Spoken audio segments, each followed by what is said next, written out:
Welcome to MezFi Meets, a podcast where we bring you conversations from the cutting edge of blockchain, AI, financial services, and property with interesting people doing amazing things. I'm your host, Jerome, the CEO of MezFi. On today's episode, we interview Ross Phillipson, a partner at A&O Shearman, specialising in digital operational risk and law. We discuss topics such as digital identity, digital security, privacy, and regulation. If you enjoy our content, please consider liking and subscribing. MezFi is an investment manager in Australia. If you'd like to find out more about us and our products, go to www.mezfi.com. Let's jump into today's episode. Hey everyone, it's Jerome Dadon here from MezFi. It's MezFi Meets with Ross Phillipson from A&O Shearman. How are you today, Ross? Very well, thanks, Jerome. Good to see you.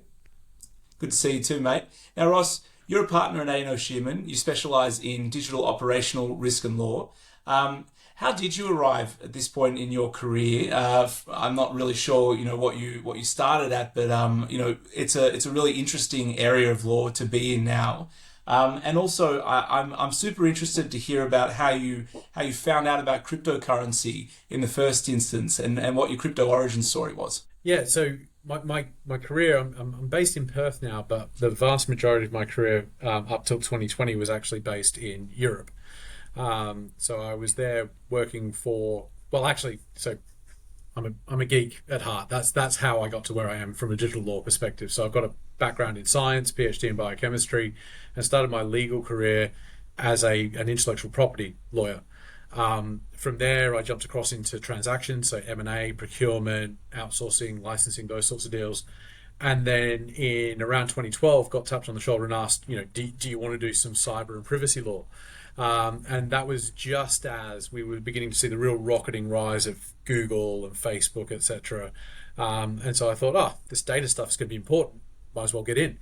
And so that was sort of the beginning of my exposure to all of the excitement, but also risks and laws, and quite frankly, in many situations, lack of laws when it came to managing digital risk. So I did that in Europe up until 2020. Pandemic hit. My wife and I decided that we'd move back to Australia, and really part of the reason for that was I'm a very passionate Australian, and I could see that Australia was really on that tipping point of going gangbusters from a data and digital economy perspective. And so I thought it was a really great time to come home and be part of that transformation, that journey. And so cue the last 4 years, and here I stand sort of, really focusing in on digital data, digital operational risk, the new laws that we're seeing coming out from a cyber perspective, from a crypto perspective, from a privacy perspective, and really just excited to be part of that conversation here. Yeah, amazing. It's such an interesting space. A few different things come to mind when you talk about online privacy and data. Obviously the Optus scandal that happened recently is one major thing that comes to mind. Did you have any particular, thoughts or connection to what happened there? Well, so I've got to be careful. I'm not going to speak to specific cases. So of course. We all know about Optus, Medibank, Latitude. There's been any number of breaches over the past couple of years, and I think that sort of there's kind of one personal reflection, and then there's the lawyer's reflection. Sure. And the personal reflection is one of where I was personally caught up, I think, in at least 3 of the last ones. Oh wow. Okay. Where you kind of feel incredibly helpless. Right, you are affected by this, you get notices, and then you think, well, what can I now do? And you become a bit hyper vigilant around your bank accounts, around scam texts, emails, that sort of stuff. But there's this real feeling of just helplessness, for want of a better word. Yeah. And then so for me, the question is our legal regulatory regime, our response regime when it comes to cyber incidents, and then before that the management and protection of personal information of individuals, is it actually fit for purpose, and is it actually creating the outcomes that we want? And that's both from a protection perspective but also a response perspective. And what can we do to actually empower individuals a little bit better? I think the lawyer in me sat there and basically thought, the Privacy Act review that we've got going on, we hopefully will see the laws drop next week. Yeah. The cybersecurity bill that we're expecting next week, the critical infrastructure laws, which I spend a lot of time looking at, they're all really important steps forward, but I just don't think we're quite there yet from a digital maturity perspective. And I don't think that's a uniquely Australian. Well, that was actually going to be my question. Do you think there is a jurisdiction that is doing it better than us, or what is the bar, I guess? You see, I think the problem with asking the question, what's the bar, forgets the point that it's going to be a continuous improvement cycle. Of course. Forever. Yeah, absolutely. And so I think anything where we start to say, this is the bar we have to meet, will mean that very quickly we're standing still and the threat actors will overtake us. The technology will overtake us. And so I think we have to go into this understanding it's a never-ending marathon. To give you an example, and to really bolster my geek credentials, one of the areas that I'm researching at the moment, just for myself, but then to think about what my clients are going to have to worry about, is what we call post-quantum cryptography. So how do we migrate from where we are today in a sort of, this is the mathematics we do, we've got very powerful hashing algorithms that in effect, encryption technology today can't be hacked by our compute power today. But very quickly, quantum is going to outstrip those encryption technologies. So how do we migrate from where we are to a post-quantum world where we need different encryption technology? Interesting. And how do we actually get there from where we are today to there? Because when you look at the way in which IT systems are architected, they are architected to work together based on certain agreed protocols and principles, including the encryption technology. Yeah. If the encryption technology is going to go from this state to this state, then our entire IT stack needs to be re-architected, and that's a 5 to 10 year journey. Interesting. So how do we get there, right? That's the question. Big question. Big question. Yeah. So I use that as an example of cyber and privacy and data and AI and crypto is never static. It will never stop improving, I hope. And so we need to just set expectations that continuous improvement is the norm. Okay, yeah. No, well, look, I totally agree with you, and I apologize for asking what the bar was. I totally agree with you.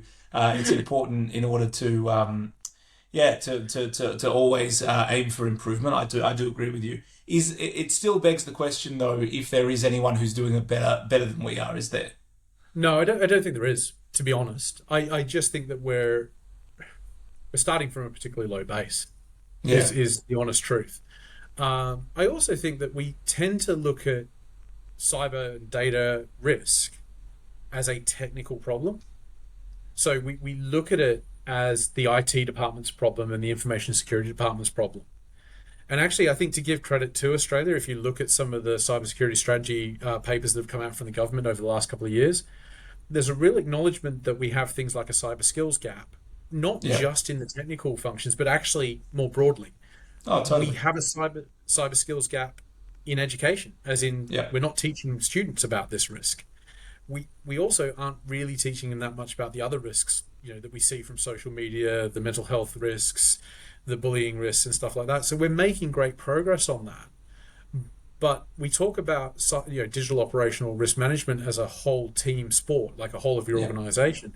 For sure. Without wanting to go too big, I actually think we've got to look at digital risks as a whole of economy issue. And actually, things like distributed ledger technology, crypto, digital IDs, they're all part of the solution. They're not the silver bullet that will solve it in its entirety.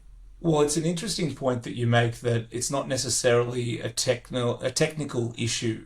And I think, you bring up the distributed ledger technologies. Obviously, crypto is very close to my heart, DeFi and wallets. And it's very, in crypto circles, it's very well understood that, a blockchain is basically unhackable, but a human being is easily quite manipulatable, so to speak. And so, you can do all of the, the cryptography that you want, but if you've got a person who's socially engineered and doesn't actually understand, what the risks are, that's where we've got issues. And I mean, old people who get SMSs and click the phishing links. I mean, it's just, I have a particular view on this, and it's probably unpopular, but I think that the telcos should be liable for the SMSs that get delivered on their services, because they don't do anything about them, and it's crazy the amount of SMSs that go out there on a daily basis, and can't they do something about it? So this is where the civil libertarian lawyer in me jumps in and says, yeah, that way censorship lies.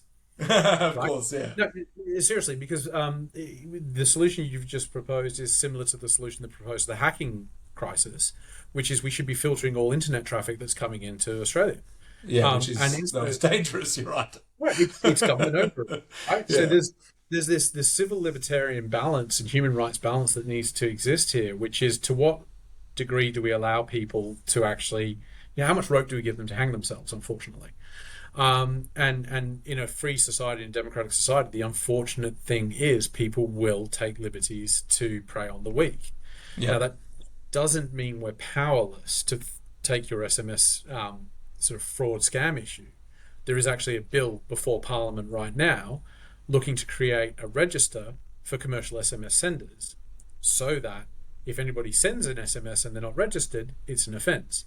So interesting. We are looking at that. I'm not sure if the bill will go through in its current state, but definitely there are different solutions, similar problem, different solutions that are being investigated, such that people can feel safer in a digital environment.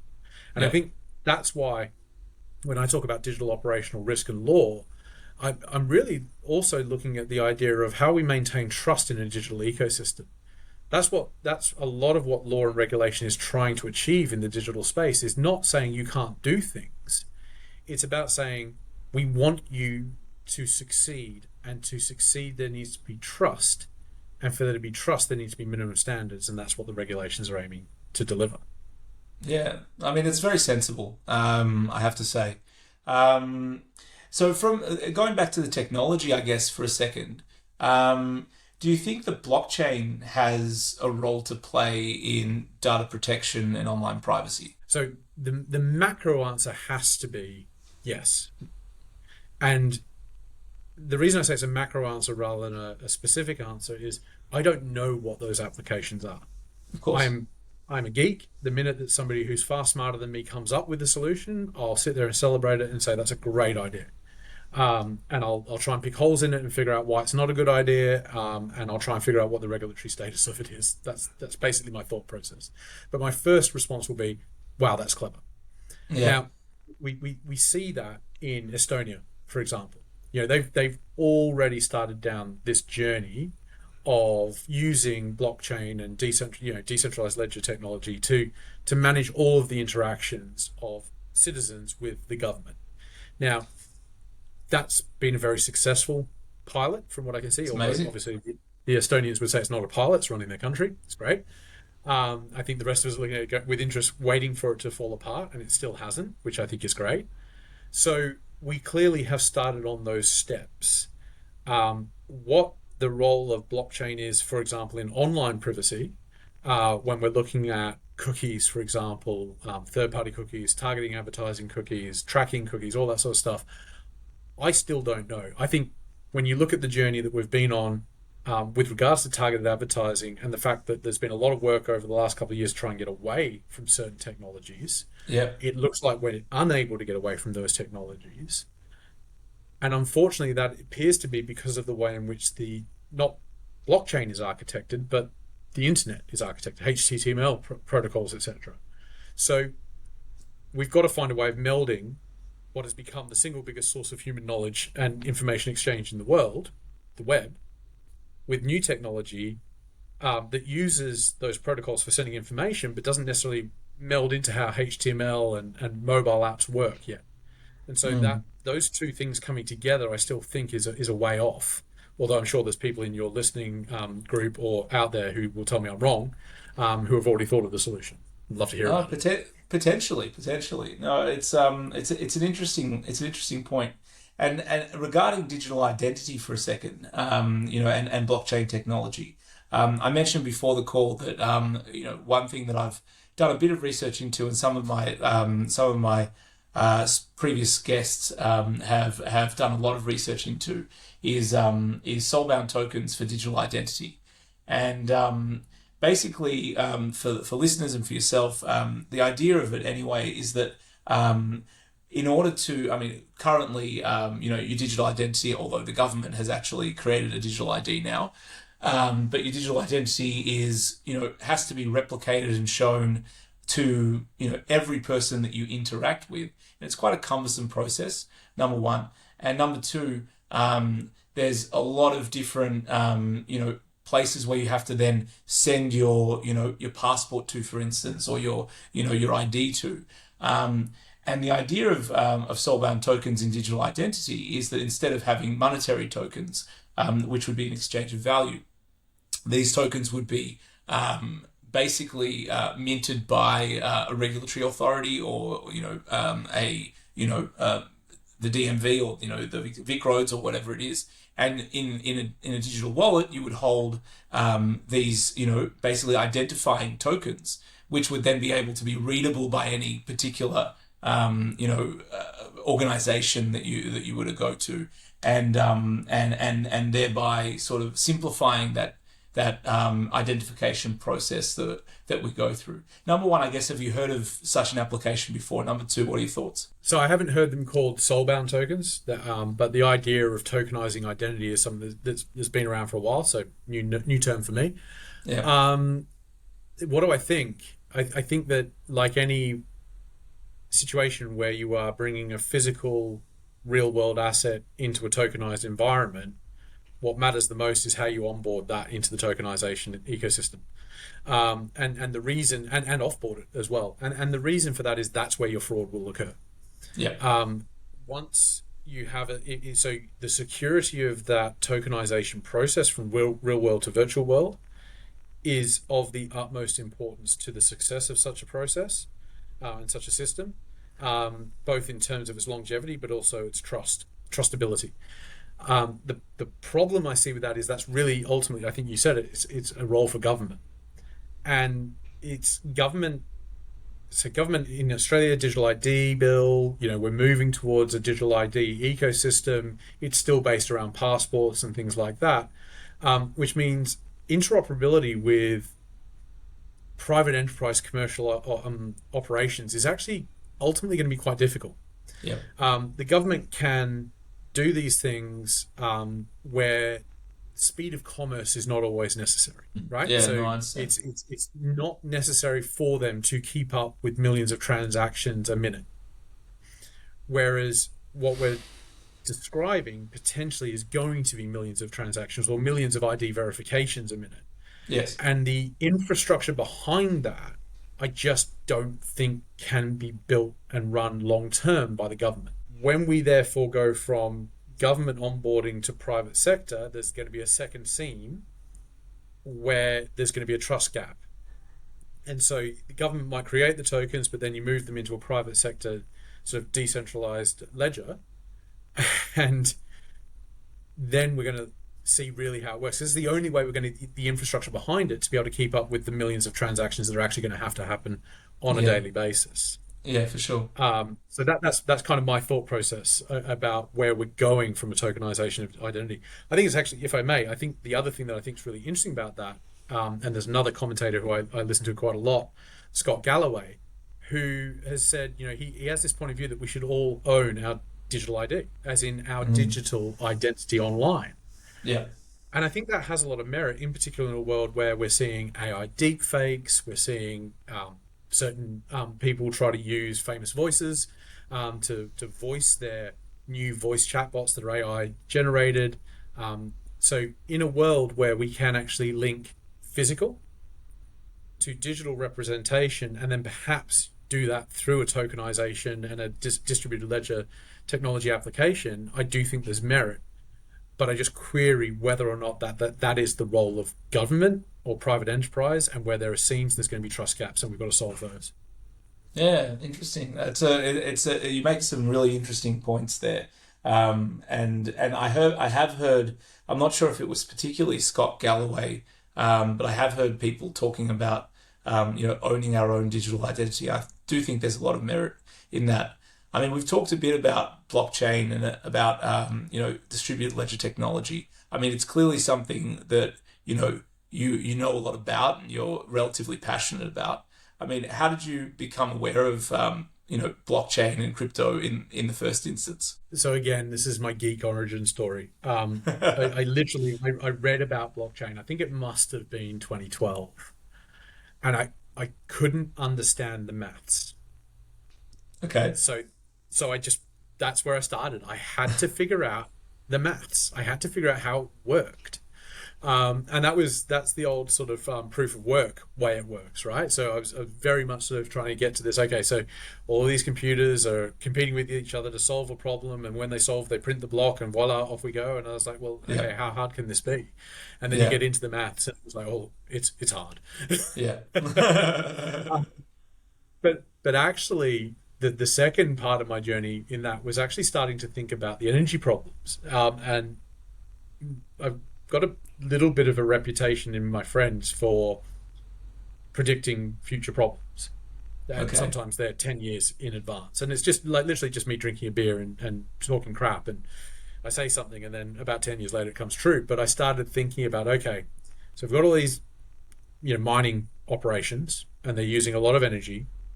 The first thing was, it was fairly obvious they were going to locate near cheaper sources of energy. That was obvious. But it was just when things like Scope 1, Scope 2 emissions were starting to be discussed. Mm-hmm. And I started really thinking about data centers and how much energy they were going to be using, and then how much Bitcoin mining was using. And I started commenting on the fact that you need a lower energy way of doing this. And so that's when we started seeing proof of stake start to come out. Different types of computational processes for validating blocks. Because the energy costs were so high, and so for me, I've just always followed it from that perspective. But then, like every person who's been involved in blockchain, I've got I missed out on Bitcoin at this value. I remember having the opportunity to buy it at ridiculously low sums of money. Here I am still working, so you can tell which way I jumped on that bet. Just watching the offtake during COVID, the take off rather, during COVID, really struggling actually, and this is probably going to annoy some of your listeners, viewers, still struggling to understand the valuation of Bitcoin. Yeah. I can actually understand the valuations of other types of coins because they to me, they have utility. I can see how they're being valued. Yep. Bitcoin's valuation to me is ironically, it's just become another form of sort of gold, but with wilder swings and no fundamentals underneath it. So I struggle with that one personally. But that's not to say I think that the entirety of the ecosystem is valueless. That's not what I'm getting at all. So just continue to sort of stay close to it. As a lawyer, love the regulatory debate, love some of what we're trying to do in Australia in terms of, I don't think we're going to go there, but the idea of decentralized autonomous organizations, a new commercial form of company that will exist only in Australia. As I say, don't think we're going there, but thought that was really interesting. Really enjoying where we're going, sort of talking about things like digital asset platforms or asset holding arrangements, this idea that we're going to try and actually facilitate this, and going back to my early comments about build trust through good regulation. I think we're really on a thoughtful journey there. Yeah, so I guess that's a good segue into back to regulation. I wonder, are there any particular places that you think that the government's doing a good job in terms of regulation, either of digital identity, or of blockchain? I mean, have you read the recent Treasury papers? I imagine you have, surrounding custody, etc. Yeah, I have. I think it's a very interesting shift in approach, because the original approach was the token mapping, and that led everyone down a path of, we're going to regulate each of these assets differently. We're going to create a series of buckets, and we're going to find definitions, and we're going to put them into those buckets. And I've done work around that from a AFSL perspective. Is a given digital asset a financial product? And actually, it's quite interesting. Some, certainly proof of work, typically not. Proof of stake, where the asset provider is actually then holding the stake for multiple people, there is actually a good argument it is. Yeah. And so here we had two technologies that differed only in the way they computed each and printed each block, being treated vastly differently from a regulatory perspective. And I think that was becoming unworkable. So I think the token mapping exercise that the government went down was actually incredibly useful work for them. Yeah. Because where they came out the other side was to say, geez, I don't think we can actually do this. So they've then layered up. They've gone up a level and they've said, okay, the assets themselves are assets. We don't regulate tires, as in we don't regulate purchase of tires as an asset. If you want to have tires as an asset, it's a really bad metaphor, but let's go with it. That's okay. But we regulate tire fitters, right? Exactly. So I think that's where they've gone. They've said the trust layer is actually not in the asset itself. Inherently, there is risk in the asset. There has to be for there to be return. So what we want is a really good playing field in terms of platforms and custody. And we want a lot of trust in that, such that the risk that investors are taking are in the underlying assets, not the ecosystem that's managing them for them. And I like that. It's absolutely. I like it too. I think it's the right direction. One of my previous podcast guests was Chloe White, who had a big hand in writing the VARA regulations in Dubai. And, Dubai is, quite famously, obviously, the first jurisdiction to have a virtual asset only regulator, which is just, it's quite amazing. Do you think that the Treasury papers and the direction of the government are going far enough in terms of, differentiating and regulating what we're doing? I had another lawyer who's actually my lawyer, John Basilios from Hall & Wilcox, who felt that perhaps the Treasury papers haven't done enough to give regulatory certainty. I can't disagree with the position that they haven't done enough, but a bit like predicting the future, you've got a bifurcation of possibilities as you move forward further out. It's such that unless you're willing to roll back regulation very quickly and say, oops, we got that wrong, you're in effect you're picking winners and losers. Whereas at the moment, what they're doing is focusing on what appears to be the biggest risk in the ecosystem, which is unscrupulous actors, causing people to dump money into their own financial, their own assets, for example, then running off with the money, or a lack of capital stability, or a lack of security, ironically, Mt. Gox, etc. Right? Yeah. So, I don't disagree that there's probably more run on this journey. There's more runway for regulation, but I think to bake it in now might risk us stifling innovation and actually watering down the effect of the trust mark that we're trying to create for the digital asset platforms and custodians. Because without that financial incentive of money flowing in, we won't undertake the innovation. We won't take the risks to get to where we need to be. Yeah, absolutely. And so I kind of have a lot of sympathy for a stepped approach to regulation, provided this is not a set and forget. Going back to my earlier comments about cyber, I do feel continuous improvement applies here. So then, let's go to cyber for a second, because I'm not a cyber expert by any stretch of the imagination. So does cyber then apply? Cyber applies to everyone who has access to the internet, I guess. What do you find are the biggest issues that people have with their approach to cyber as a business or as businesses? No, there's so many. Look, the first is utmost. It is not just a technical issue. Yes. I think that's the first one. I think the second, actually, if you accept it's not just a technical issue, that it's a whole of organization issue, then you very quickly get to a conclusion that business leaders who are not information security and IT need to have a greater understanding of cyber risk and how it is managed. And I think that because it is a very technical subject, there is a lot of business leaders who shy away from it because they've been brought up in the mantra of understand the product, understand the financials, understand go to market, and you'll be good. right? And I'm oversimplifying. Don't get me wrong. The role of a commercial leader is far broader than that. You've got to understand Yeah. people, etc., etc. But ultimately, what we've expected of our business leaders for the last 50 years or more has been a real understanding of the financials of the company and how we go to market, how we make product and go to market. Services likewise.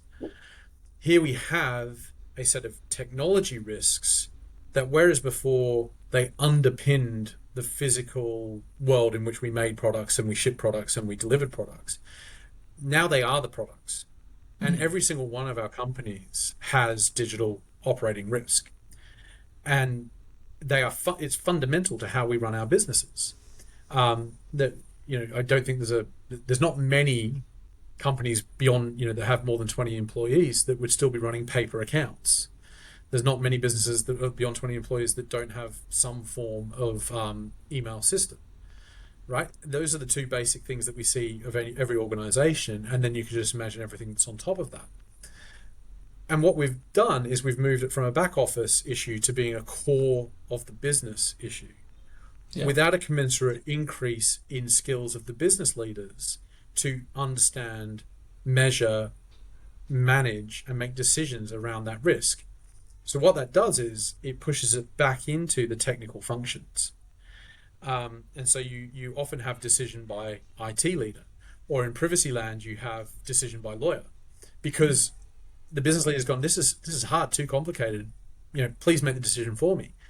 And until I think we start to see business leaders come through from probably my generation, as old as I am, but the next generation coming through, who are digitally native and are actually really able to understand the way data moves, the way it underpins their systems and services, and the way in which certain risks, if they manifest, will impact the top and bottom line, either through direct operational impact or trust of consumers or sustainability of a business model. Until we see those leaders coming through who can make integrated decisions around the physical and virtual world, I don't think we'll actually get to where we need to be in the long-term journey. But the good news is we'll be doing that over time. So I think my big thing right now, if I was talking to a business leader, is you really do need to stop allowing IT to make technical risk decisions and interrogate what those risks are and fully understand them so that you can make an integrated business decision. Yeah, it's a really interesting point that you make. I wonder, and tell me what you think about this. Obviously, perfect world situation. New business leaders understand the cyber risks. Come into businesses, as you say, as a generational shift, and we slowly, step by step, get there. Is there a role for the government to play in enacting standards for cyber cyber standards, I guess we'll call it, at companies, similarly to, say, ESG standards and other such standards that have been applied? Honestly, I think the answer is no. Okay.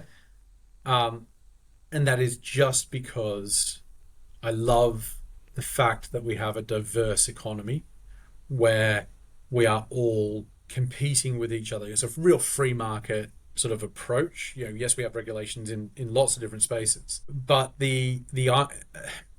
because of the fact that every company has different legacy IT debt, we've been on this IT digitalization journey, not in the last 4 years, but actually for the last 25 years. For sure. So my stack's different to your stack, right? I mean, that's the way the world works. Absolutely. So I just don't believe that you can mandate certain standards that apply cross economy. Yes, we do it from a sectoral perspective, but that's the regulations there are very principle based, and the actual execution at a company level, we love this term, risk-based approach, but the actual sort of execution at a company level is very company dependent because of those multifactorial issues about tech stack, about direction, about investment, about alternate competing priorities. Mandating a minimum standard is not going to get us there, because there'll be a bunch of companies that just don't do it and hope that they never get found. And their strategy will be, well, I ain't investing and I'm just playing the odds of not getting hacked. There'll be those companies that do it because they perceive it to be the right thing, what they think and know is the right thing to do. They'll be put at a competitive disadvantage because of the investments they're making. And consumers won't know the difference until there's a hack. So it's going to always be backward looking. I personally believe that I don't think we have a perfect regulatory environment for cyber. And I do think we need to see some enforcement. I think is the best way of looking at it. And from my perspective, I think that what we hope and need is business leaders to see it as their risk to manage, not because they're going to get regulated, but rather because it'll make their businesses successful in the longer term. Okay. Yeah. Okay. I totally understand your point, and I guess I'm not much of a big government advocate, so to speak. I just think it's interesting considering how ubiquitous, like you say, cybersecurity and need for cybersecurity now, because everyone has these digital platforms that we work on. There's so many touch points, security touch points now. But yeah, I'm in complete agreement regarding the landscape, the competitive landscape that we live in. Well, and wouldn't it be great, Jerome? Sorry. Yeah, wouldn't it be great if what we saw was competition to be the most secure? Yes, absolutely. Trust. Absolutely. Wouldn't it be great if I could charge you more for my service because you trust me more? Yeah, I mean, look, I'll put it out there. I mean, for instance, you've got things like in blockchain, and I go back to blockchain because that's my world. But I think about smart contract auditing. We Hashlock are my smart contract auditing firm, and they do competitions to hack the smart contracts and to see if they can break them and find vulnerabilities. And you can put those certificates saying that you've been audited onto your website. And in my view anyway, people will be more interested in investing. I know I am. If I go and I look at a smart contract protocol or a DeFi protocol or a project that's been audited and has shown to have good security credentials, I'm more likely to invest. So yeah, I definitely agree with you. But again, it's only as good as the auditors, right? And I think that's so. Out of all of this, maybe it's professionalization around security auditing. I'm not saying that people are not professional, and they are often, ISO certified, that sort of stuff. But it might be a bit like our conversation around the sort of digital asset facilities, and the fact it's not the underlying assets that you're looking to regulate, it's actually the layer above. There is a question, I think, around whether or not there's regulation on the professionalism and the standards and the quality of certain security provision and auditing. Yeah, I definitely think there should be. I mean, everything's so nascent in the blockchain space. But I mean, even in general, and security auditing, I definitely agree with you. That's it's a good way to go. So Ross, I really appreciate you coming on today, having a really interesting and wide-ranging discussion regarding cybersecurity, regarding digital identity.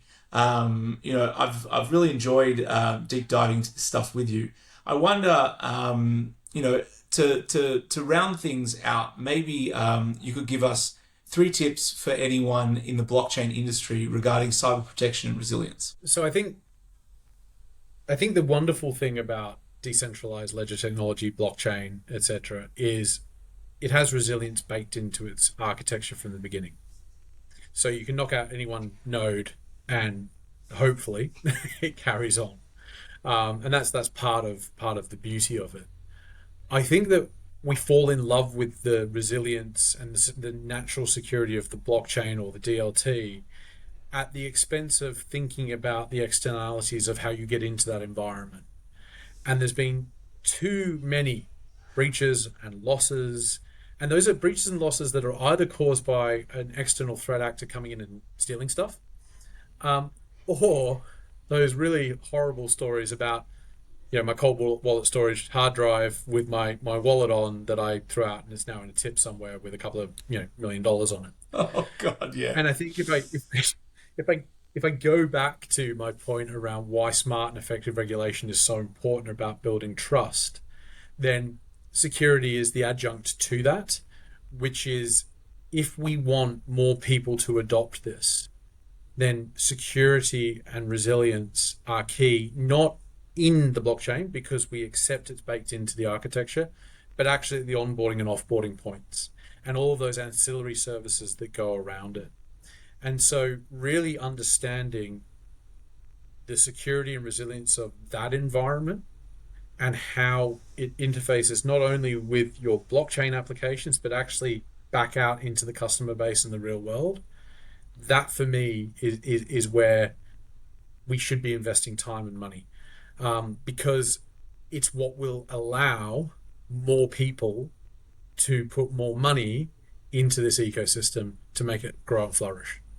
Okay, so the tip for anyone in the blockchain industry regarding cyber protection and resilience is that you need to focus in on that on and offboarding stage, the part between the secure blockchain and the secure offline stuff, and really focus in and make sure that the processes are secure. And I imagine that you can speak to someone like yourself, Ross, about working on those processes. Yeah, absolutely, and that's not a pitch for work. It's just actually because I want to see it succeed, and I want security to get better. I think this all assumes that the blockchain application that you've developed and the protocols that you have are secure. So again, there's an assumption there. Make sure it's true, but don't fall in love with the inherent security of that system.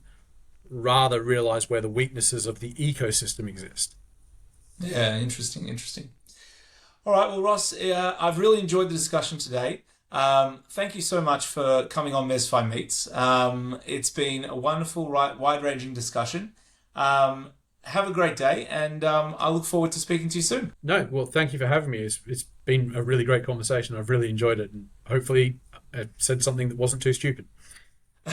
No, I've really enjoyed it too. So very eye-opening stuff. Thanks so much, and have a great day, mate. You too, mate. Cheers. See ya. Cheers. Thanks for watching. If you want to find out more about MezFi, go to www.mezfi.com. Follow us on X, YouTube, LinkedIn, Instagram, and Facebook. You can see our shorts there, and look forward to the next conversation, and see you then.